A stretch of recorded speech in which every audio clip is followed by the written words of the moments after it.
This tutorial is going to assume some base level familiarity with both Tabletop Simulator and Kriegsspiel. I'm assuming you've played Kriegsspiel at least once or twice before and you have some sort of sense of what I'm talking about. If you have no idea of what Kriegsspiel is, you're not going to understand this video. Today, in this tutorial, we're going to be setting up a Kriegsspiel game from scratch and then run a few turns to get you started. I'm not going to show you how to do every single turn in the game because that would just be too much and you'd be overwhelmed with information. I'm trying instead to use a teaching technique called scaffolding, where you learn the basics now and then you learn more details later. The goal of this video is to give you enough confidence and momentum to run the rest of the game on your own, while avoiding bad habits and giving you tips and tricks to save you lots of time and frustration. I'll be catching and stopping you from making the worst and most common umpire failures early on so that you don't fall into the same pitfalls. Before we begin, I need to give a disclaimer. Setting up a Kriegsspiel game is a significant time investment, and most of that time investment is spent up front by the umpire. You can expect to spend at least an hour or two just getting everything right. But once it's done, you can run turn after turn and the pacing will feel natural. This tutorial is intended to be somewhat rules agnostic. I will be using my version of the Prussian rules, which is basically just a streamlining Prussian rules. It's mathematically the same, but different rules systems, of course, have different ways of going about things. But in any case, the same sort of process happens in the setup before the game and the early stages of the game. The sort of marching simulator section of the game is pretty much the same across most systems. That's another reason why I'm stopping the tutorial before we get too deep in the game. So here's a roadmap of what we're going to accomplish in this tutorial. We're going to configure Tabletop Simulator for optimal umpiring. We're going to set up a game with the proper physics and play area. We're going to load and scale a map to fit your view. We're going to load and scale rulers to match the map. We're going to load and scale pieces correctly. And we're going to deploy forces in their proper formations. We're going to start moving units around using the turn structure of Kriegsspiel, giving players situational awareness through dust clouds and that sort of thing. And then we're going to run maybe a complete engagement. I'm going to improvise that part, but we'll see when we get there. So the first thing that we need to cover is the configuration of your Tabletop Simulator, because we wanted to make it friendly to our experience as umpires. So this is going to take less than 5 minutes when you're doing it. It's going to take me longer because I have to explain it, but here's how you do it. You find the settings, which is this gear icon here, and here's what to change and why. Portraits. Turn this off because when you use the hide GUI button to take screenshots for the players, which is how you give turn updates, it doesn't hide the Steam portraits for some reason, and then you can often get these weird floating images of Steam avatars in the middle of your 18th century map.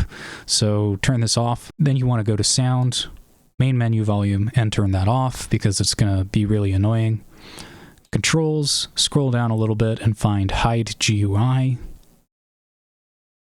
Here it is here. The reason that you want to change this maybe is that you're going to be using this a lot when you create screenshots. You're going to press Hide GUI to hide the GUI and then take the screenshot, and then you're going to have to press it again to show the GUI and allow you to continue umpiring. And you'll have to do this probably at least 4 times a turn.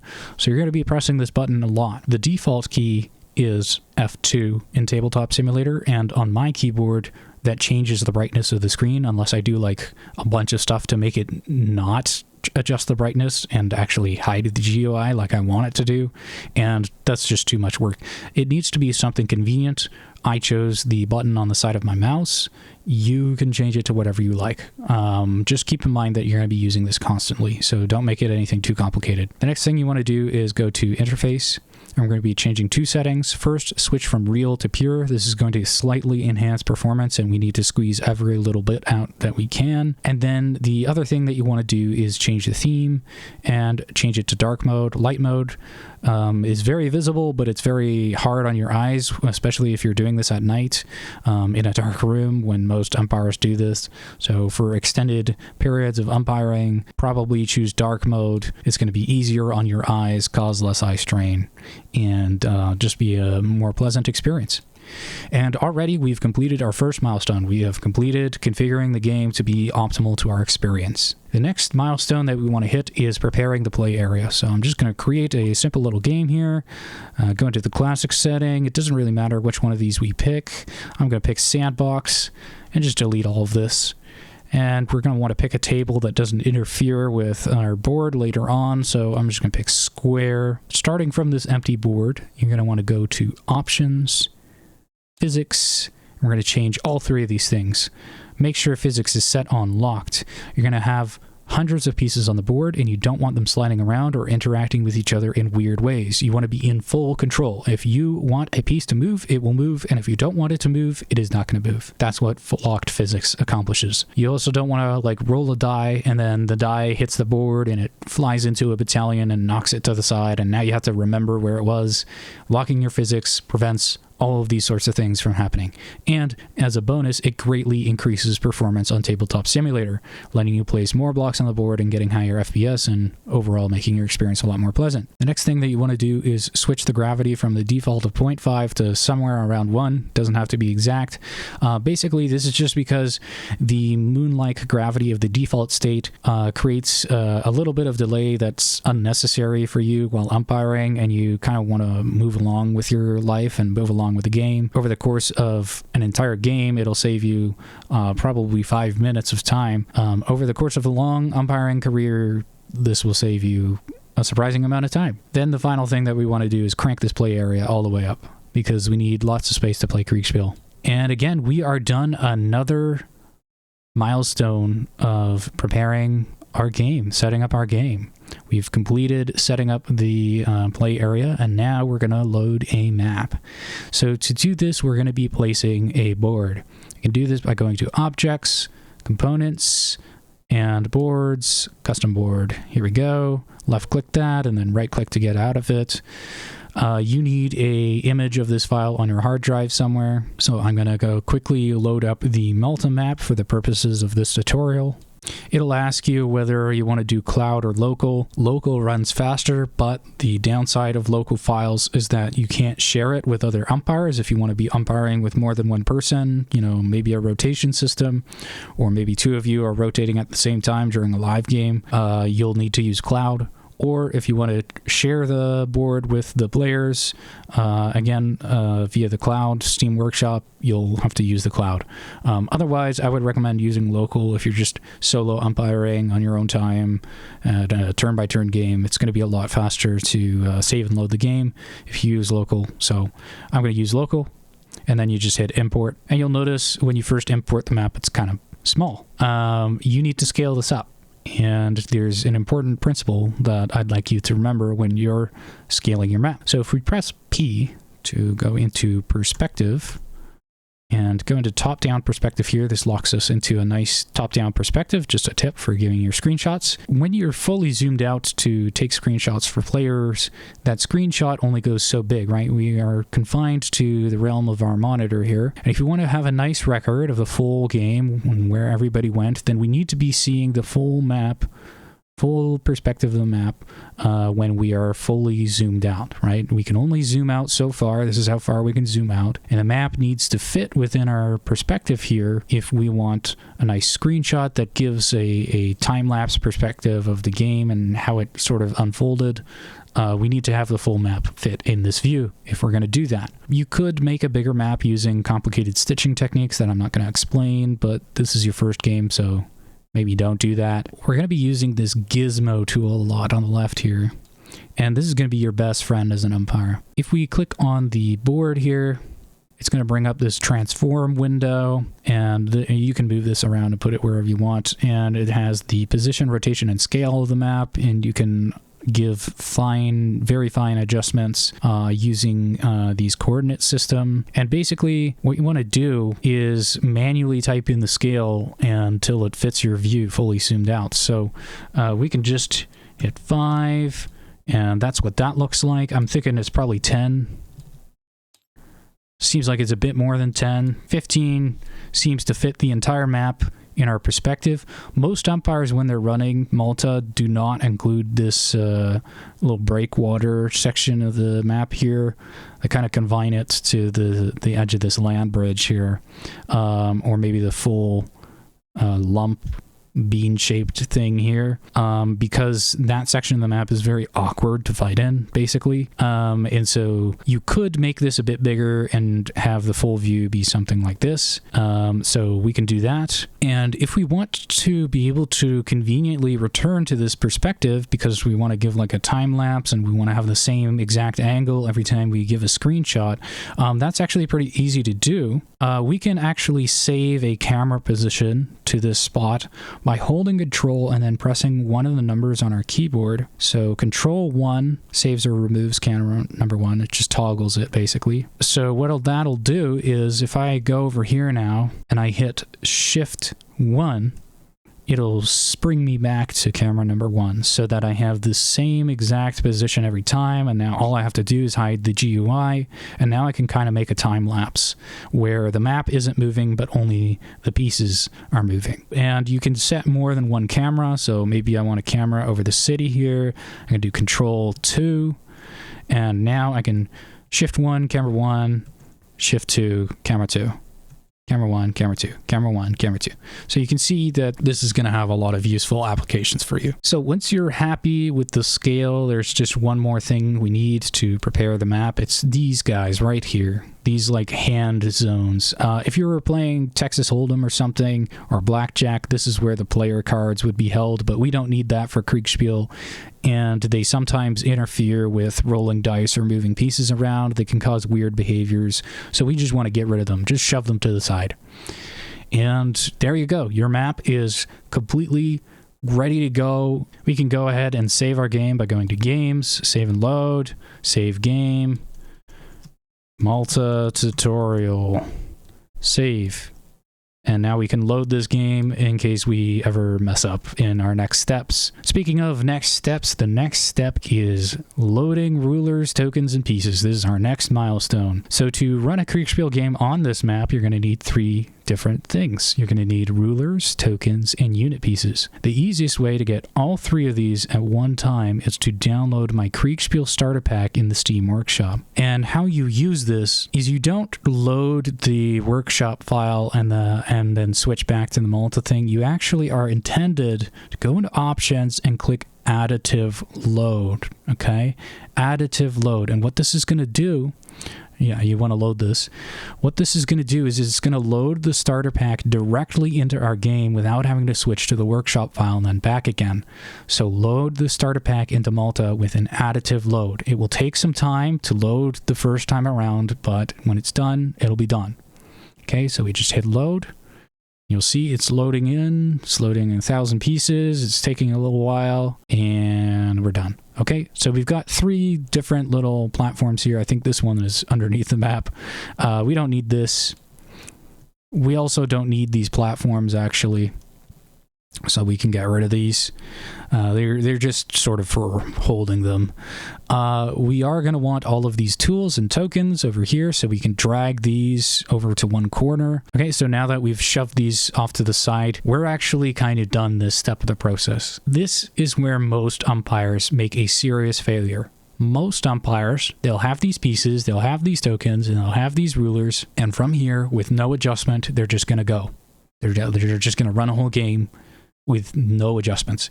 This is a serious mistake, and I don't want to teach you bad habits. Instead, I'm going to teach you good habits. And the good habit to get into is our next milestone, which is scale. Your rulers and your pieces need to be adjusted to fit the scale of this map. If they don't, then all of your measurements will be wrong. Now, it doesn't have to be laser precise, but we do need to be close enough for gameplay purposes, because one of the main purposes of Kriegsspiel was to teach field officers how much space their units take up and how large the spacing should be between units. And if we want any kind of semblance of realism, then these pieces, these formations, need to take up the appropriate amount of space. Now, this all sounds very intimidating, I know, but don't worry, because I've made it incredibly easy to do. You don't even have to think. Before we do all of that, we need to locate the scale of the map on the image. On the Malta board, it's in the top right. This is what I'm talking about here. This scale right here. That's what I'm talking about. First, we need to scale our ruler, these, and then our helper block. These are the helper blocks. And then we'll scale our pieces according to these helper blocks. So let's start with scaling the ruler. We're going to take our ruler and we're going to line it up to the mile marker. Okay. We want the white edge here to be at the 0, and we're going to volume scale it so that the other edge is lined up in the same way. And boom, there we go. 1 mile large. A mile has about 2,100 paces, not 2,000, 2,100. There's a bit more than that, but for the purposes of gameplay, who cares? Our ruler is scaled, just like that. And now we can do the same thing with this ruler. This is our visibility ruler. We're going to do the same thing. And I think we might need to do it the other way around. That's okay. We're going to do it like this, scale it up. And this black line here, that is our 2,100 marker, and we can put these rulers on top of each other just to verify that they are the same scale, and indeed it seems that they are. This one seems to be off by just a little bit. And now they're to scale. Our rulers are done. And now we're going to do the same thing for our block helpers. So these block helpers are going to help us scale our blocks. You need to know whether your map is in miles or kilometers, because those are the only two scales I have. This one is for more historical Kriegsspiel with exchange blocks. We don't need that, so we can just delete it. And we know that ours is in miles. If it was in kilometers, basically what you would do is you could scale this red bar here to be 1 kilometer long. And then if that is 1 kilometer long, then the size of this stick proportionally is that, this stick will be 1 mile long if we assume that this is 1 kilometer long. So if we were to do this in reverse, I could actually show you how big a kilometer is on this map. So that is how big a kilometer is on the map. All right. And then what you would do is you would use this to scale your ruler, and then you would sort of scale it to 1 kilometer like that. Start lining it up like there, because this edge is supposed to be 1 kilometer long. Okay, so that's how the kilometer one would work. There's some instructions on it. We have the mile marker, so we're going to be using the miles. We're going to go into top-down mode. Go to the mile marker, volume scale, one side to be in line with the 0, and then type in the other side to make it a perfect square. That's 5.8. All right, and then we just kind of shove it off to the side, toggle, lock. Now we have scaled our helper block. Our helper block is ready to go, and we're going to scale our pieces next. For this tutorial, we will be setting up a simple small game of 1 division against 1 division. I would not recommend going any higher until you've actually run a game. Save the complicated stuff for your second game. Just trust me on this. It's going to be overwhelming enough with 1 division on your first game. A stereotypical division will be 12 battalions, 3-foot battery, 1-horse battery, and 6 cavalry squadrons, also known as a cavalry regiment. There are also technically engineers, but we're going to skip them for our first game because that's too complicated. So I'm going to collect those pieces off screen. All right, so this is what it should look like on your screen. Conveniently, the pieces are numbered on my version, so shouldn't be too difficult. And all of these other pieces we technically do not need, so we can delete all of this. Now, these pieces could be useful if you were having more than one player in a game. You could use these tokens for like a variety of different things. Like you could have player 1, player 2, player 3, or you could have, brigade 1, brigade 2, brigade 3, division 1, division 2, division 3, It really depends on your preferences. I just kind of made 20 generic tokens for you to use as you please. In terms of how the Prussians did it, the Prussians had a commander for each detachment. So there would be a commander for 1st Brigade, 2nd Brigade, Cavalry Detachment, and maybe the artillery. So 3 to 4 commanders for an old Prussian game. I wouldn't recommend having 4 commanders for a divisional size game because of modern player expectations. Maybe have 1 or 2 players in this type of game. The other things that we have to collect besides the pieces that I listed are these HQ markers to mark where the HQ currently is, where the head commander is, the skirmish blocks, and ammo/wagon blocks. So now that we've collected all these blocks, we drag them over to the block helper. Basically, we're going to hover the pieces over these gray squares like this in top-down mode. We're going to hover them over the square like this, and then we're going to scale them with plus and minus until they fit. So it looks like 1 is enough for the infantry battalions. These are all the same size, so we can just highlight them and put them up by 1. Put them up by 1. All right. So now all of the infantry pieces are scaled. I like to put my scaled pieces on like a different side of the scale tool just so I don't like duplicate my scaling process. And basically you're just going to continue this process based off of which piece you're selecting and which square it falls under. I'm going to do this off camera because you don't need to watch me do this, and I'll be back when I'm done. Okay, so now our pieces are all scaled and ready to go. We're done the scaling. Our maps, our rulers, and our pieces are all on exactly the same scale, and they fit beautifully together. You've set yourself up to avoid bad habits and for your games to be correctly scaled to realistic proportions. So well done. As you can see, this process does not require much thinking or add much time to the overall setup, thanks to these handy tools that I have provided for you. Now, in terms of the tokens, this is very simple. We're going to want these 2, probably not this one. These 3 are more for graphical fidelity. They're completely optional. They more just tell you where things are firing and who is firing. These 4 are the internal components of these. So these are state machines. I'm not going to explain what those are in Tabletop Simulator, but basically you can hover over them and press 1, 2, 3, 4 to show the different states. You show the number on your keyboard to flip to the state, and these are just the components of those. This one is the fatigue marker for the old Prussian system. My system uses 10 points for damage. It's mathematically the same as the Prussian system. I paid close attention and did all the math so that it's the same, and then I just converted the numbers to a 10-point system so that it's easier for me to track is the short explanation of that. Now we got to set up our scenario, and it would be a very good time to go into games and overwrite the save so that we don't lose our progress. All right, now that everything is scaled and ready for play, we're going to invent a small scenario for the players. We can kind of reverse engineer our ideal engagement by picking where we want our players to end up fighting and then measuring outwards from that. I want them to fight in this field west of Gudia, I think it's called.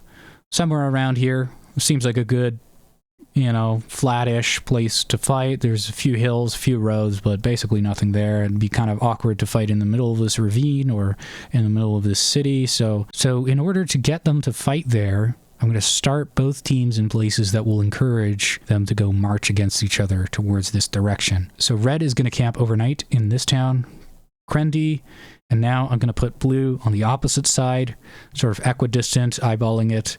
Tarshin seems about equal-ish.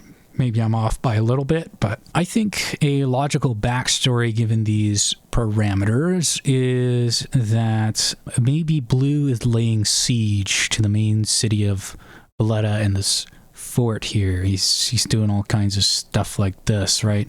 He's going like that, and there's a big blue army right over in this direction. something like this, okay? And red is being besieged. Red's locked up in here. They're having all kinds of trouble. In order to relieve this siege, red has kind of landed secretly over here, and they kind of wormed their way over the heights into Krendy. All right, so that's what happened, and their main objective is to relieve the siege line, basically. And both sides become aware of this, so blue sends a division to go deal with these reds, and red has a division to try and relieve the siege a little bit. So both sides know that they have about a division of men, and they both know the general direction that they're coming from, and both sides have been ordered to engage and destroy the enemy. In terms of where their camps are, modern players just aren't really equipped to take this into account, so I would advise doing something sensible for them, deciding where their main camp is, and where their sentries are posted, and where patrols were sent overnight, and where the guard units were placed. Now we're going to begin the planning phase. Each team is given their briefings and asked to make plans for tomorrow. The division commander is making more general plans, while the sub-commanders are working out the details of those plans. So here's what an example of what that might look like. So the division commander decides, the general direction of the attack is this way. And what that means is we don't really want to go along this ravine here and break up our forces. That's too far of a flanking maneuver. And then we can't really go on this side either, because really we're just threatening to be pinned down in another engagement, and we want to engage blue. The logical avenue of attack is over here, and we kind of want to stay away from these ridges over here. So that gives us a general sort of narrow approach to blue, and we're probably going to be fighting in Luka, if had to guess, because it seems like a optimal position to hold things. Seems like probably 2nd Brigade can be given the left over here, and 1st Brigade can be given the right, and we'll kind of split it down the middle using this road. And I want, some artillery in the middle here, maybe. And cavalry can go ahead of 1st Brigade like that.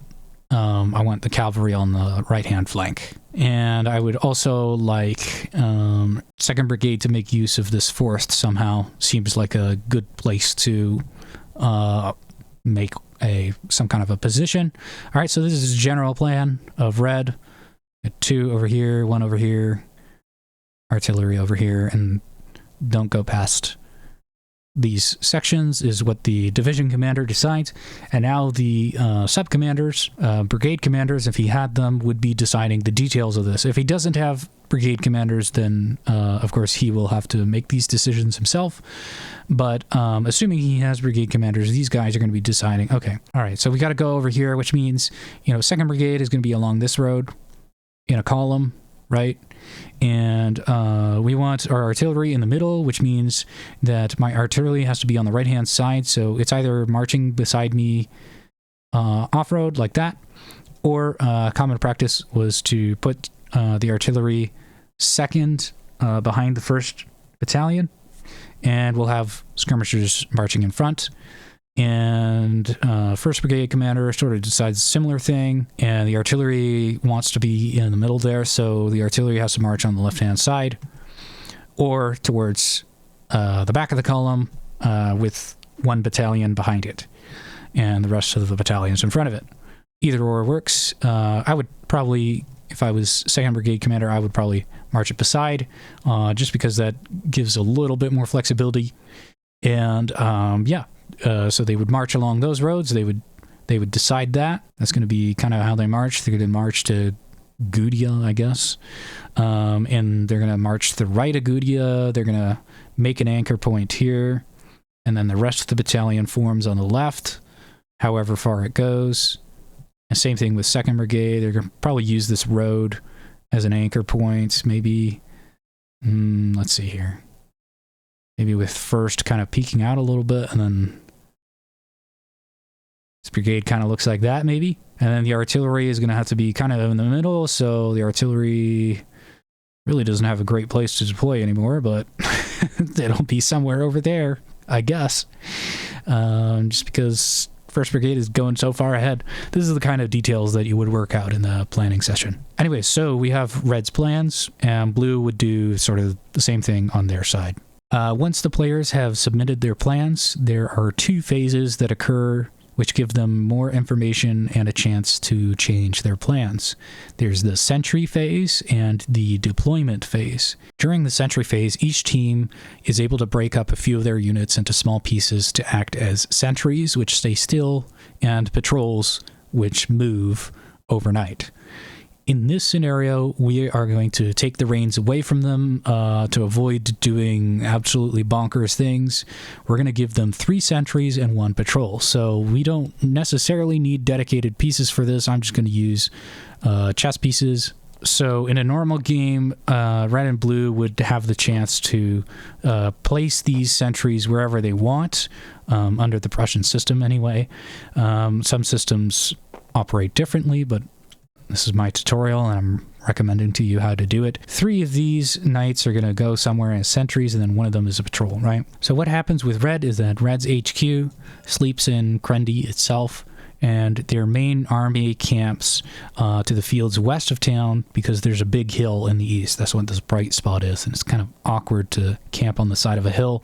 So they camp in the field somewhere over here, and they would probably be able to fit in that small little square. So this camp needs a little bit of protection. So Red puts a battalion occupying Zeriko to their east, just to make sure there's no ambush overnight.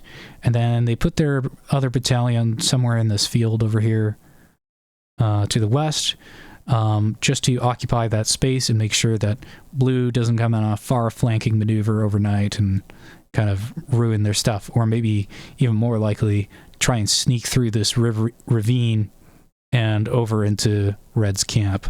So that's something that you would want to prevent as Red. Of course, there are listening posts, etc., sort of in a wide circle around Red, but we don't need to mark those. We can just assume their existence. After the 2 battalions occupy the flanks to ensure that it's not ambushed overnight, we don't need anything behind because we can see clearly behind us that there's an ocean, and if there's a fleet coming behind us, we have a whole different problem, and it would be very obvious that they're coming. So we don't need any sentries over there. What we do need is sentries further out around us. So we'll put 1 in Safety to sort of watch this general direction and sort of watch this center general direction as well. And we'll put 1 in Imkaba to sort of watch this ravine over here, to watch this forest, and to watch this sort of general avenue of approach. You might even put 1 in the forest itself. Maybe we'll do that. And then the 3rd one can be all the way over here in Sugiani, just to make sure that Blue doesn't sort of march around the other side and surprise you by attacking on this angle. All right, so that's the purpose of putting those sentries there. And then the patrol, it is going to be sent, we'll mark it in pink just so you can see.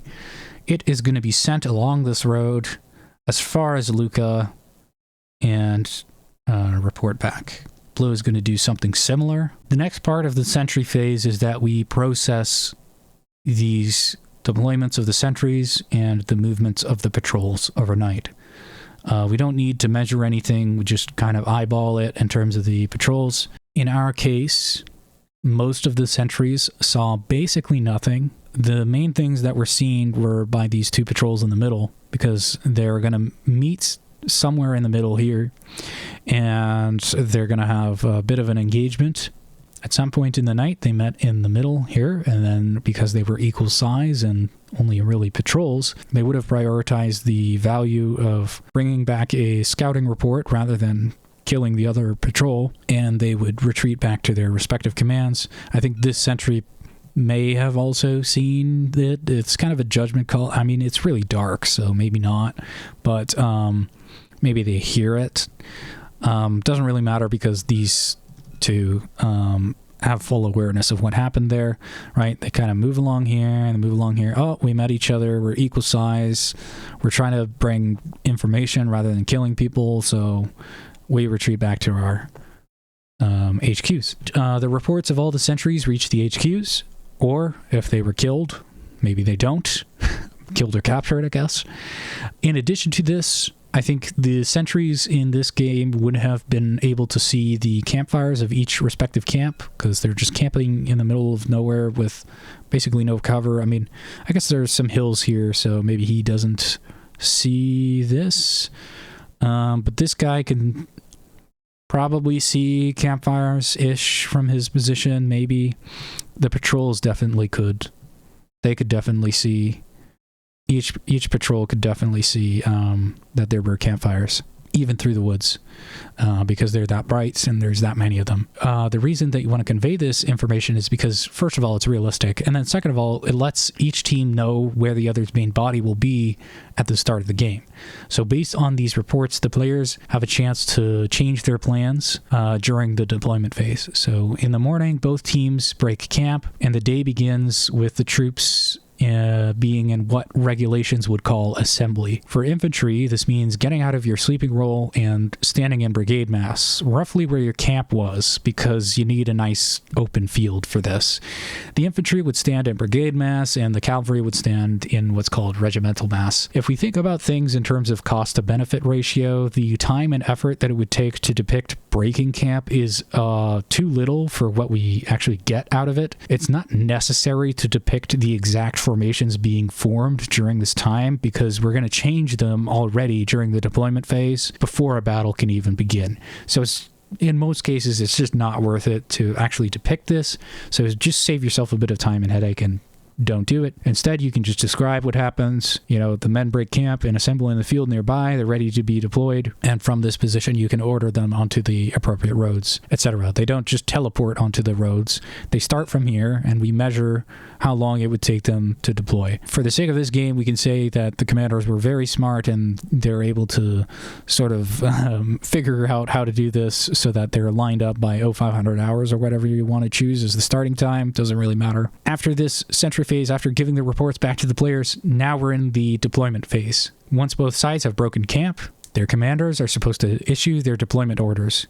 This is the actual execution part of their deployment plans that they gave before. You know, these deployment plans where they had, okay, this guy's going to deploy on this road. Now here's where the rubber hits the road, all right? This is the actual execution of that plan. Now with their updated plans after the Sentry Phase, the players still have an opportunity to discuss with each other, because remember, they're all in the same place. They are within talking distance of each other. And so they can choose to change their marching orders if they want, or change their overall plan of attack based on what they heard. They can choose which roads or which fields they want to line up on and want to walk down, and sort of lock those choices in during the deployment phase. They might change them, or they might keep the same plans, just now with more confidence. With that out of the way, we can delete all of these lines here, and in terms of how the Prussians ran the game with sentries from this point on, they actually returned the sentries to the main body of the players, because technically they're detachments from, you know, the cavalry squadrons that are standing with the army. So I'm just going to cut to the deployed forces of both sides after they've committed to a deployment. Sorry, one thing that I forgot to mention, forgot to re-emphasize, is that these are all half batteries and half battalions. This is another big mistake that a lot of umpires make, is they just assume that this is the size of a full battery, and it's not. You gotta duplicate these if you're using these dimensions, all right? So this is what a full battery looks like, not this isolated guy. This guy, you can see that it's double the length, all right? And that can be pretty important in terms of tactical impact. So a way to do this very quickly is just to copy paste and drag them on top of each other. Don't do this with the cavalry. They don't need that. That is actually how big cavalry squadrons are. You will need to copy the ammo wagons. So the artillery has 1 wagon, and then all the foot artillery has 2. So you just 1, 2, 3, 4, 5, 6, and then you can highlight these and press 2 on your keyboard to quickly arrange them like so, because the wagons cannot stack on top of each other. So 1, 2, 3, 4, 5, 6, 2, 2, 2. Okay, that was probably a little fast, but you can replay it if you want to see it again. Anyways, I'm going to be moving these guys into their deployments for the start of the game, and I'll cut back when I'm done that. Okay, so you can see here that I've kind of arranged Red's columns in standard formation. If these artillery were intending to deploy on the right, then this would be the correct location for them. If they were intending to deploy on the left, then they would kind of be walking beside the column like that in most cases. You'll notice that the front battalion here has deployed 2 skirmishers. We needed our tools on this side of the board because we're going to be using our damage tokens. Each of these is 2.5, which means that this is technically 5 damage, even though it hasn't taken any damage, just because there's 8 platoons that comprise a battalion, and it's lost 2 of them. The full HP pool is 20, so if you could do the math, anyways, it's 2.5 per skirmisher block, if you wanted to keep track of it. Okay, so here is the situation at the end of the deployment phase. Neither side changed their deployment based on their information. And so you can kind of see already how the battle is going to play out. One thing that we can note is that neither of these can actually see each other, but they might be able to see each other's dust clouds. As an umpire, one of our jobs is not to just read the rules with no sort of nuance at all. What I'm seeing here is that a lot of Red's dust clouds are going to be blocked by this forest for a certain part, and then also, there's these towns in the way, right? And there's these hills in the way. There's these tall hills in the way that, these guys are in a valley depression. These guys are in a valley depression. They're both kind of going uphill, and I think the dust clouds in this situation would kind of be hidden behind these hills. So I wouldn't give them dust cloud information until they're much closer in this particular scenario. But you can see that dust clouds can be seen from a long way away, depending on the circumstances. I think 6,000 paces would probably be more appropriate for somebody on a hill seeing that far. Probably off hill would be more like 4,000 by my judgment. And then at 3,000, this is what this ruler is about, is, kind of giving you a sense of, in the rules as written, that you should full on be able to see units at 3,000 paces. I would go a bit beyond that, just on the screenshots, to give a little bit more awareness, but I digress. Anyways, the movement phase of this now begins, and you're now in the game proper. So what we're going to do is save this. In terms of how fast men move, this is pretty universal to most systems. I know there are subtle differences in each, but in terms of how fast men move in the historical rules, it's 100 paces per minute, so that becomes really easy to shift time scales, right? You can check at 5 minutes and then at 10 minutes. I have sort of done this before, and I'm going to use my gut instinct as an umpire to say that we're going to do the full 1,000, full 10 minutes, even for the cavalry, and this is sort of a sixth sense that you're going to need to develop. I can't really explain it. It's just a gut feeling that I don't need to do the full 5 minutes thing. I can just do the 10. All right, so that's that column moved, and we can also move the cavalry. They move at double the pace normally, so they would go at 2,000, and they're a little bit ahead, and so you can see why they would go on the side of the road so that they can get ahead of the infantry column. Very smart stuff. All right, and so these guys are also going to do the same thing. They're going to move 1,000, and these guys are going to do the same thing. These guys are going to move 1,000. We'll move the infantry first, and we're only measuring for the front of the column because the rest of the column just follows behind. All right, so I'm going like they're over here, and these guys are over here, and you can see probably that I'm not being super scientific with these because men do not move scientifically. You don't have to be completely precise with this. that is the first turn, and we can erase everything. And now we should start to measure, because I believe that these cavalry can actually see each other in the rules as written. Yes, they can see each other, and not just that. Red can see blue, and blue can sort of see the tip of Red's column debouching from Safi. So if there were a brigade commander, cavalry commander as a player, this is one of my secrets, is that I no longer allow players to be cavalry commanders because it immensely simplifies the game for me. Basically, I don't have to give them all these interrupts, and I can just say that the cavalry acted in the way that cavalry acts, which is very bombastic and brave. Okay. So we would also give a screenshot to this guy that would include these. So how you do screenshots is you get rid of all this stuff, hide the GUI, and you do Windows Shift S and draw the screenshot. So let's use blue as an example here. So blue, I mean, his back he's not really concerned about. He would see his brigade over there. And he would see probably everything up to here. And then he would also see this, and he would see the tip of that column coming out there. Now, in normal circumstances, I might, give dust clouds to indicate that somebody was coming out of here. But given that he can actually see the tip of the column, I don't think the dust cloud indicator is necessary for blue here. If we were to use a dust cloud marker, I think it might be maybe not appropriate there. It would be appropriate for HQ over here, because he's too far to see these guys, I think. Yeah, too far to see those guys, but he would be close enough to see the dust clouds of where they're coming from. So,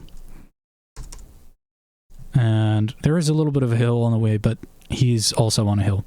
So we're just being nice to blue HQ here. And yeah, we just give him kind of a screenshot like this. He can see his whole army, and he can see that there's dust clouds coming down the road. So he has further confirmation of the information that he received last night, where Red was kind of coming from this direction, and now he sees dust clouds coming from this direction.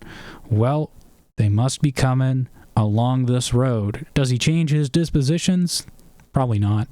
I mean, he's got 2 out of 3 of his detachments going this way. Probably not a smart idea to switch. And then at this point, we would continue for another, 10 minutes or however long you decide to go for. I think that these cavalry are going to have a little bit of an engagement here. So I think what's going to happen is that these artillery are going to try to deploy against each other, and it's looking like blue is going to win the race, because red wants to get here and blue would want to get on here, and you can kind of see, visually speaking, that this one is further than this one. So I'm going to measure this, see how long this would take. This is going to take, if he gallops there, this is going to take no time at all, because it's going to take 400 per minute on a gallop. Yeah, he's going to get there and he's going to deploy. So, like within a minute or two, within 2 or 3 minutes, this artillery is deployed, ready to fire, and these guys would also be sort of lined up beside the artillery, and it would kind of look like that somewhat. And these guys would be much further. Yeah, they're only here. And so his cavalry have to line up over here and do this sort of thing. Meanwhile, this artillery is already set up. So we're about 2-3 minutes into the turn, and these guys have already deployed, and these guys are in the middle of trying to get to where they're supposed to be. They are moving quite fast, though, so I don't think, realistically, blue should be able to make this shot. Maybe you would want to throw it on a die roll. Personally speaking, I am in favor of streamlining wherever I can, and I would just say they start firing, but they're not making any hits At this distance, at this speed, at this angle. I mean, that's not too far for artillery, but it is a little far, and it is a moving target. So, and not just a moving target, it is moving at a gallop, right? So this is pretty difficult to hit. I don't think realistically blue would hit it, but these guys would have a morale contest, basically, because they're technically advancing under fire, right? They're moving under fire. They're trying to deploy under fire. It depends on your judgment call as an umpire, whether you would count this as moving under fire or deploying under fire. I think I would count it as moving under fire. And then you would check the odds for that on the appropriate table, and you would roll a die for it. I'm going to say that they succeed and they get past. Yeah, they're moving on. So they would be within the next 2 minutes. They would be on this hill. And these guys would probably be moving up, and East Cavalry would sort of start charging each other because Red's cavalry are threatened by the blue artillery, and the blue cavalry is threatened by red artillery, so they kind of have to charge each other. So they charge each other. This is going to happen within the course of the turn, and they would both be having some damage and some effects to them. So first of all, they're both at least lightly shaken from just having a cavalry engagement altogether, and they're both going to suffer 2 damage. The front line of each regiment is going to suffer 2 damage, and then the loser would suffer either repulsed or higher, and the other one wouldn't be repulsed. So this is basically a coin toss at this point. Given that I was nice to red, for the sake of the tutorial, I'm going to avoid rolling dice and pulling up tables, and I'll say that blue won this one. So red is repulsed, and really a repulsion is supposed to last like 10 minutes. So you're supposed to run away for 4 minutes and then be out of action for 6. But if you're doing 10-minute intervals, it's much better to just hand wave it and say that they ran for the 4 minutes and then they're able to move next turn is the point. So these guys, they gallop away. 4 minutes would be that far. So they would probably be over here because they don't want to get hit by the artillery. Meanwhile, these guys are going to be able to deploy, and they're going to be able to fire, and these guys will probably adjust during that period, and they'll start wailing on each other, basically. And these guys would probably move back to a safer position behind the hill so they don't get annihilated by the artillery. And that's how that whole engagement would work out. Maybe these guys get broken instead of repulsed. I don't know. I'm just doing repulsed for now. And they only suffer 2 damage. Standard 2 damage for melee. That's kind of how a small engagement would work. You would sort of do the rest of the turn as well. Don't forget that. And yeah, so there we go. We have our second turn pretty much done. We would just give each player a report of what they saw happened. So these 2 guys, I think I would just give them the same report because cavalry would fill in 2nd Brigade on what happened.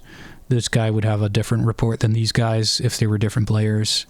This guy would have different report than these guys if they were different players. So this side of the board would have the same sort of update, and this side of the board would have a different set of updates. And you would do the same sort of thing. Go top down. Can he actually see this? Oh, he can actually see this. So he doesn't even need really a separate report almost. Maybe blue commander needs a separate report. Yeah, blue commander needs a separate report. So he would have sort of like these, and he would start to be seeing dust clouds come down this road as well. And so if we were to Windows Shift S and do this, we would see that blue commander's screenshot would look something like this. So now he knows not only did red come down the eastern road, but he also came down the western road, and the eastern road has progressed to the point of a battle, so they're pretty close. And that's sort of how Kriegsspiel works, and you just do that over and over again for each turn. Of course, it gets more and more complicated as the infantry start shooting each other. But I've also prevented you from making a common mistake. I don't know where people get this, but there's some people on the IKS who say that artillery takes like 15 to 30 minutes to deploy. It does not. Not only are there YouTube videos out there that you can watch where artillery get deployed in 2 minutes, but also the historical Kriegsspiel game artifact that we do have actually specifies that in the rules it takes 2 minutes to limber or unlimber artillery. So it is actually a rule in the game that it only takes 2 minutes tops. Seem to be certain cases where it only takes 1 minute. I'm not sure, it's judgment call.